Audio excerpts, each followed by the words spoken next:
And here we are, Steel Will Sedge, the Sedge. Saw this at the 2020 SHOT Show where Tommaso Rumici did, well, he's a designer and he's done designs for Steel Will. He's done them for MKM, you know, different Italian knife companies too, and he is Italian, etc. If you've seen my 2020 Steel Will SHOT Show video, then you're seeing him walk me through the new knives. And this one was interesting because it comes in two different sizes. It comes in a large and it comes in a small. And so I got the large, I didn't get the small. I guess you just stand further back from your screen and you'll see the small one. I mean, however you want to work that. But it's this one is the biggie, and it's a 4-inch blade. And if I can get my thing on here without the blade going through the tip. Okay, so yeah, it's 4.1, 103 millimeters, 4.1 inches, 9 inches overall, 23 centimeters. That's a big knife. It's a big knife, and you can see here there's a setup for the pocket clip to go left hand as well as right hand tip up. Now, it's a liner lock. Here's your lockup. That's a good 35 to 40% lockup on there. Pass-through's easy to get through, and you've got jimping here. So let's get that kind of stuff out of the way. It's centered up just fine. No blade player lock rock on this. It's got jimping here at the top as well. So you can put your thumb right there. It doesn't really have a go forward position per se, although this is not sharpened and you got a teeny little choil in there. Actually, I don't mind this. I don't mind this. And the blade I really like because of the shape. It's a nice, big, tall, flat grind, but you can pierce and slice with it. And let's do that, and then I'll bring you back. Oh yeah, man. That is really, really sharp. That's really sharp. So, yes, I like that. I mean, I like this knife overall as well. Here's the pocket clip. So they've done this on some of the ones that they've come out with for 2020 because obviously you can't flip this clip. But so that's why they give you one for the left hand. That's great. Of course, the liner lock itself is right hand friendly. Okay, so it is what it is there. Here's the inside of it, and we will disassemble this. You've got a blue, I'm guessing it's a blue aluminum backspacer, anodized. Let me show you the gray one. Okay, so you can get a gray one, but it comes with a black blade, and it comes with a red backspacer. So, I mean, my first complaint is, why don't you put the black blade on the black handle, give me a silver blade on this gray handle, and then I can dye this gray G10 any color I want, pretty much. I mean, I could go red, I could go blue, I could go green, whatever, purple. And then I could have this satin blade instead of a coated.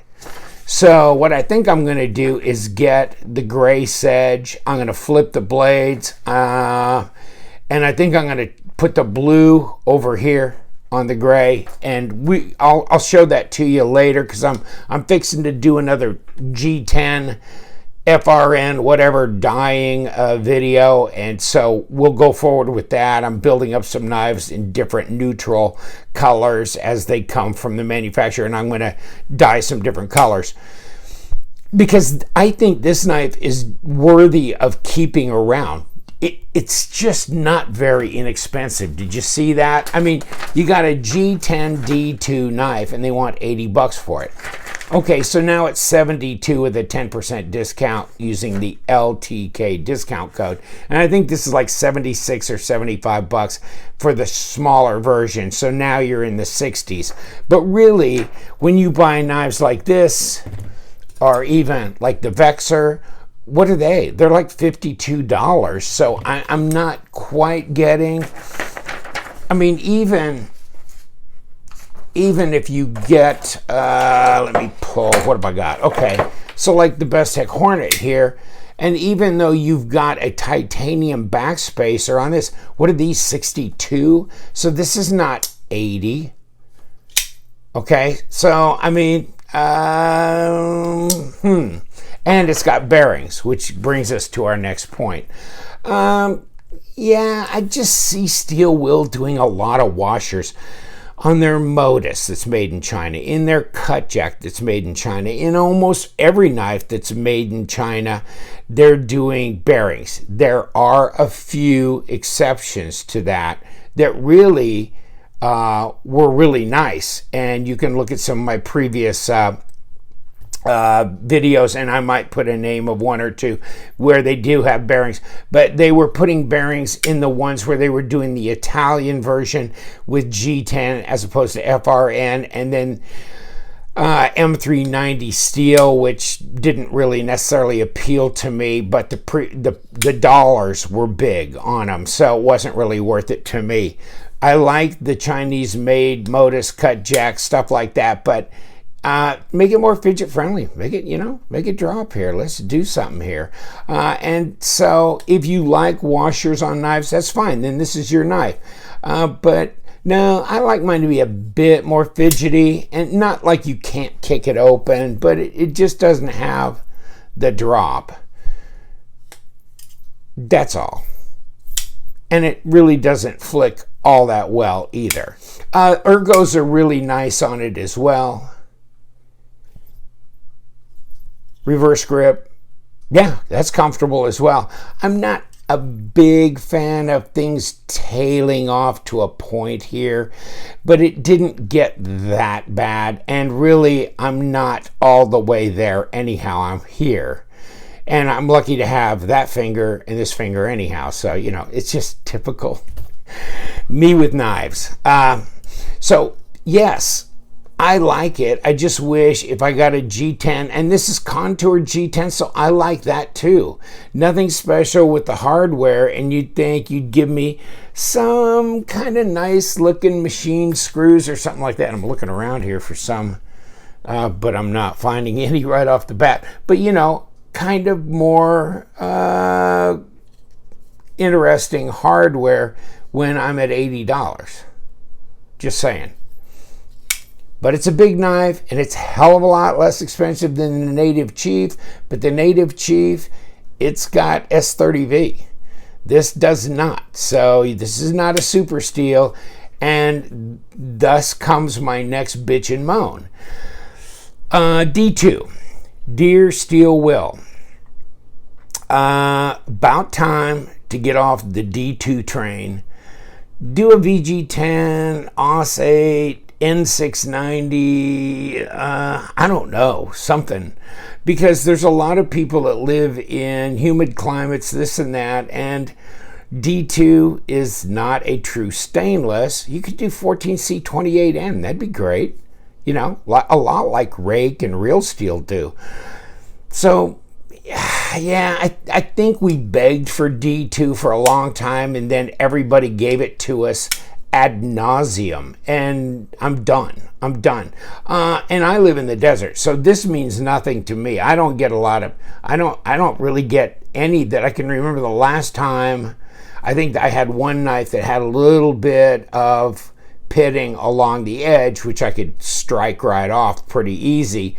But no, I've never had any major pitting or corrosion problems here. But other places, hell yeah. And Chinese D2 is not necessarily the best D2 in my book. I mean, there's different recipes, different places, and even seems to vary by model. Even if they, 5 different models come out of China, you look at the vanadium content or whatever content in them, and it varies slightly. So in actual cutting performance tests, Sandvik steel has done as well or exceeded some of the Chinese D2. So first of all, when I get D2, okay, I'm sacrificing corrosion resistance for cutting performance, but then if the cutting performance is really not there, what am I mean, you know, OS 8 can outperform D2. It's just depending on how the heat treat goes, and sometimes, according to people I've talked to, the heat treat of D2 can be a bit finicky as well. So, okay, I'm done bitching about it. So it's D2. I think no.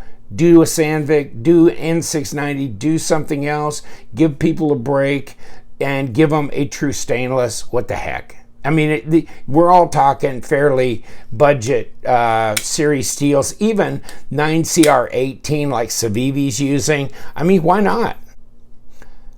You know, the pocket clip is fine and it works fine in the pocket, but I think a deep carry would have been nice here.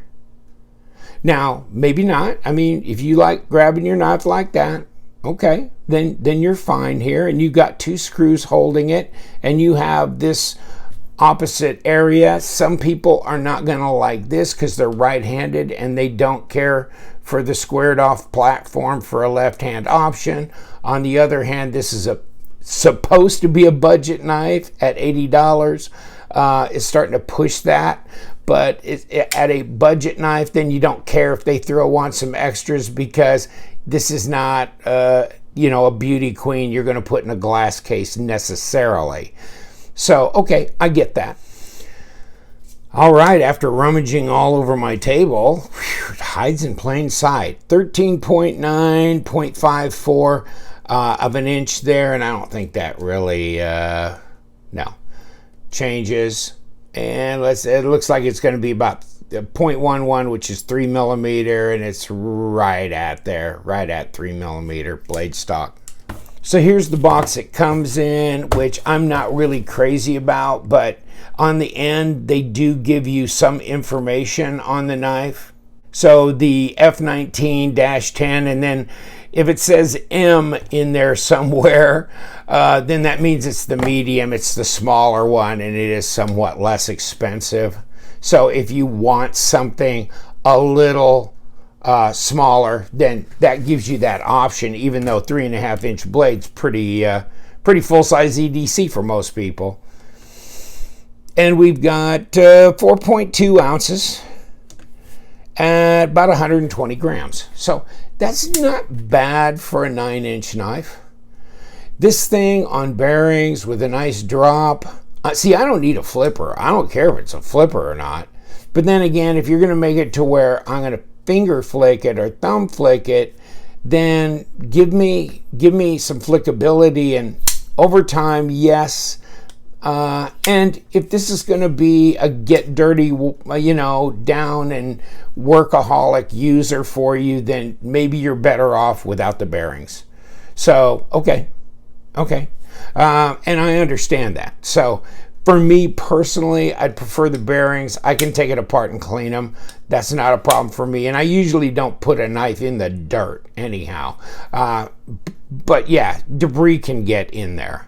Although you've got a nice long backspacer here that's nicely rounded, and so, you know, it prevents things from coming through here, and you don't have to worry about, you know, accidentally touching the blade here. It's not that close to the top. Overall design flow, really, really nice. Blade to handle length, hello. It's all there. It's all there. So I think they did a good job in that regard. There's your stop, okay? And that's probably it coming back. So you got one for forward and one for open position, one for closed position. Well, let's see if we can take it apart. And that was not a problem. Pops right out. Now we got to go to number 6's, which, man, another letter to Steel Will. Dear Steel Will, by the way, yes, the bearings, yes, get off the D2, and yes, get on the number 8s. Civivi's way past you on that one, and so are a lot of other brands, so maybe time to consider that. I'd love to be in their decision-making room, wherever that is, because I'd like to add a voice And let's see where we are. Oh, okay, yeah. I didn't need to undo any of the pocket screws. So, and these little puppies popped out, and that one should go too. And they all look to be the same length. And yes, here we have a bronze washer, which is decent. Okay, I'm good with that. There's your steel liner that's embedded in the G10, and you've got your lock bar.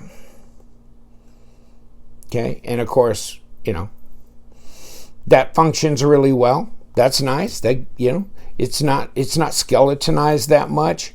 And you've got a D-shaped pivot, which I like personally. And there's your stop for open and closed. And there's your backspacer. Okay, it's good. You know, I'm happy with that. Push this out. Okay, D shape, and is there a D shape here? No. And it was facing the back like this. So let's look at the other liner. And yes, that does have a D shape, and that is at the rear there of that pivot area. So that's how it needs to go back together. The good thing is you need it because you have no access here. So, okay, simplicity, no problem here. We got our presentation side. We just threw both of our blade stops out of the liner. So let's put them back in. Get in here, you crazy bastards. Come here. Okay. And let's put, I guess, you know, if you wanted to, you could polish these bronze washers, give yourself a little nicer action, as opposed to waiting for Father Time to show up and handle that for you. But I'll let Father Time show up because I'm waiting for that gray one to get in here. We're going to do a bunch of flipping and dyeing, and we're going to see how that comes out. Hopefully you guys are interested in watching that process unfold, as handy as I am. It ought to be quite the amusement time. And here we go. Come on. We got to do more than a half a turn, and we know we're not going the right direction here. Okay, so we're lined up here. We got to put our little screws in one at a time. Put them all in at one time. There you go, buddy. Nothing like a good old number 6 to wake you up in the morning, huh? I love number 6s. And we're locked down there. Next.